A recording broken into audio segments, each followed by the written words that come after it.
Committee के सभी सम्मानित सदस्यगण और सभी साथियों, गुरु तेग बहादुर जी के 400वें प्रकाश पर्व का ये अवसर एक आध्यात्मिक सौभाग्य भी है और एक राष्ट्रीय कर्तव्य भी है। इसमें हम अपना कुछ योगदान दे सकें, ये गुरु कृपा हम सब पर हुई है। मुझे खुशी है कि हम सब देश के सभी नागरिकों को साथ लेकर के अपने इन प्रयासों को आगे बढ़ा रहे हैं। अब यहां गृह मंत्री जी ने नेशनल इम्प्लीमेंटेशन कमेटी के अध्यक्ष के तौर पर कमेटी के विचारों को हमारे सामने प्रस्तुत किया। जो भी सुझाव आए थे उसको रखा गया था। प्रेजेंटेशन में भी पूरे साल के कार्य योजना के संबंध में एक लचीली रूपरेखा थी, जिसमें काफी सुधार की भी संभावनाएं हैं, नए नए विचारों की भी संभावनाएं हैं। आप सदस्यों की ओर से भी बहुत ही बहुमूल्य सुझाव मिले हैं, बहुत मौलिक सुझाव मिले हैं। और ये बात सही है कि एक अंतर्राष्ट्रीय स्तर पर हमने इस अवसर का लाभ लेते हुए हमारे देश का जो मूल चिंतन है उसको लोगों तक पहुंचाने का ये हमारे लिए बहुत बड़ा अवसर है। वैसे ही समिति में आज यहाँ पर बहुत बड़ी मात्रा में सभी माननीय सदस्य हैं।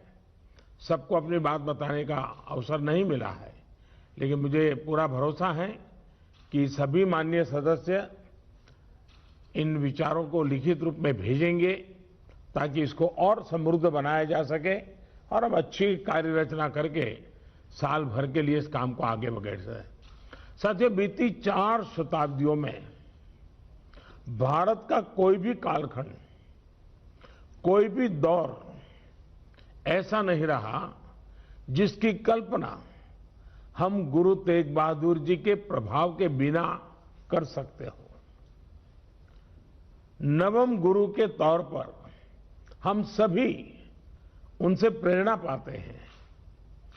आप सभी उनके जीवन के पड़ावों से परिचित हैं, लेकिन देश की नई पीढ़ी को इनके बारे में जानना, उन्हें समझना भी उतना ही जरूरी है। साथियों, गुरु नानक देव जी से लेकर गुरु तेग बहादुर जी और पूरी गुरु गोविंद सिंह जी तक हमारी सिख गुरु परंपरा अपने आप में एक संपूर्ण जीवन दर्शन रही है। ये सौभाग्य है कि गुरु नानक देव जी का 550वां प्रकाश पर्व, गुरु तेग बहादुर जी की 400वीं जयंती और गुरु गोविंद सिंह जी का 350वां प्रकाश पर्व मनाने का अवसर हमारी सरकार को मिला है। पूरा विश्व अगर जीवन की सार्थकता को समझना चाहे तो हमारे गुरुओं के जीवन को देख बहुत आसानी से समझ सकता है। उनके जीवन में उच्चतम त्याग भी था, तितिक्षा भी थी। उनके जीवन में ज्ञान का प्रकाश भी था, आध्यात्मिक ऊंचाई भी थी। साथियों, गुरु तेग बहादुर जी ने कहा है, सुख दुख दोनों सम करी जाने और मानु अपमान। अर्थात सुख दुख मान अपमान इन सब में एक जैसा रहते हुए हमें अपना जीवन जीना चाहिए। उन्होंने जीवन के उद्देश्य भी बताए हैं, उसका मार्ग भी दिखाया है। उन्होंने हमें राष्ट्र सेवा के साथ ही जीव सेवा का मार्ग दिखाया है। उन्होंने समानता, समरसता और त्याग का मंत्र हमें दिया है। इन्हीं मंत्रों को खुद जीना और जन जन तक पहुंचाना, ये हम सबका कर्तव्य है। साथियों, जैसी यहां चर्चा भी हुई, 400वें प्रकाश पर्व पर सब साल भर पूरे देश में आयोजन होने चाहिए और विश्व में भी हमें अधिकतम लोगों तक पहुंचने का प्रयास करना चाहिए। सिख परंपरा से जुड़े जो भी तीर्थ स्थान हैं, जो श्रद्धा स्थल हैं, वो इन गतिविधियों को और ऊर्जा देंगे। गुरु तेग बहादुर जी के शब्द, उनके रागों का भजन, उनसे जुड़ा साहित्य, सांस्कृतिक कार्यक्रम, ये जन जन को प्रेरणा देंगे। इसमें डिजिटल टेक्नोलॉजी का उपयोग होने में और उससे ये संदेश पूरे विश्व में नई पीढ़ी तक आसानी से पहुंच पाएगा। और मुझे खुशी है कि आज अधिकतम सदस्यों ने ये डिजिटल टेक्नोलॉजी का मैक्सिमम उपयोग करने के सुझाव रखे हैं। ये अपने आप में बदलते हुए भारत की तस्वीर भी है।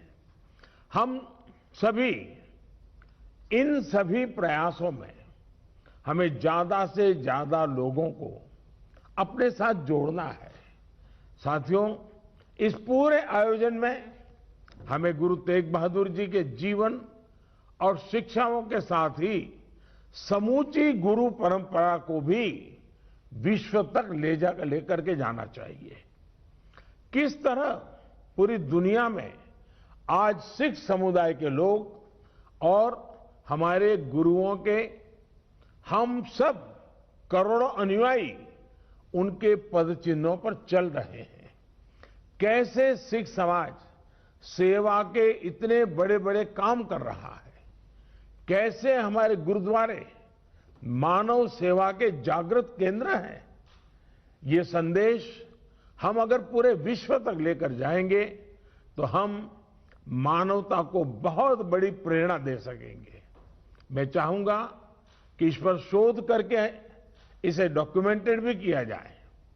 हमारे ये प्रयास आने वाली पीढ़ियों का भी पथ प्रदर्शन करेंगे। यही गुरु तेग बहादुर जी समेत सभी गुरुओं के चरणों में हम सबकी श्रद्धांजलि होगी, एक प्रकार से कार्यांजलि भी होगी।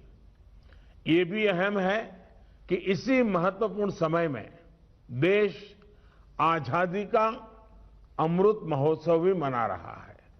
हमारी आजादी को 75 वर्ष हो रहे हैं। मुझे विश्वास है गुरु आशीर्वाद से हम अपने हर आयोजनों में जरूर सफल होंगे। आप सबके उत्तम सुझावों के लिए मैं आपका बहुत आभारी हूं और आने वाले समय में भी आपका सक्रिय सहयोग इस महान परंपरा को आने वाली पीढ़ियों तक ले जाने में बहुत बड़ा योगदान देगी। मैं इस पावन पर्व में गुरुओं के सेवा का जो हमें सौभाग्य मिला है, ये हम सबका गौरव है। इन्हीं शुभकामनाओं के साथ मैं आप सबको भी बहुत बहुत धन्यवाद देता हूं। एबीपी साउंड, जोश, जज्बा, जुनून।